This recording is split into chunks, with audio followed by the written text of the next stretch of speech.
டேய் வியாபாரம் ஆகட்டும் நான் தரேன். போய் டீ குடிச்சு வந்துடுறேன். யாருன்னா வந்தா வித்துக்கினு குடி. டேய் ஜோடி 150 ரூபா. அது கம்மி யாருக்கு தராத. நான் பாத்துக்கிறேன் போ. காலையிலே டென்ஷன் ஏற்றி விட்டானுங்க. ஒரு டீ குடிச்சா தான் சரியாகும். இந்த ஆள் சமயம் கொடுப்பான கொடுக்க மாட்டான்னு தெரியா. கரும்பு கரும்பு.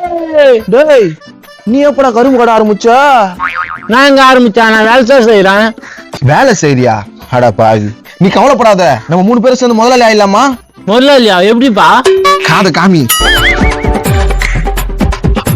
ஓகேவாடா? ஓகே ஓகேவாடா? ஓகே. நானும் முதலாளி. வியாபாரம் பண்ணானா இல்லையா? கரும்பு கம்மியா இருக்கிற மாதிரி இருக்குதா? வானா கரும்பு வியாபாரம் ஆகவே மாட்டுதா. நான் வேலையை விட்டு நின்றுடுறேன். வேலையை விட்டு நின்னுறியா? என்னடா சொல்றேன்? என் பெரியப்பா பையன் கரும்பு வாங்கி விற்கலாம்னு சொல்லிக்கிறான். அவன் கூட நான் போயிட்டு போறேன். அவன் கூட போயிட்டு போறியா? என்னடா சொல்றேன்? கரும்பு எதுவும் கம்மியா இருக்கிற மாதிரி தெரியுதா? அப்ப என்ன சொன்னீங்க பாரியா? அதெல்லாம் வேலைக்கு ஆகாதுண்ணா. மறக்காம இந்த வீடியோவை ஃபுல்லா பாருங்க. கீழே ஸ்கிரீன்ல கிளிக் பண்ணி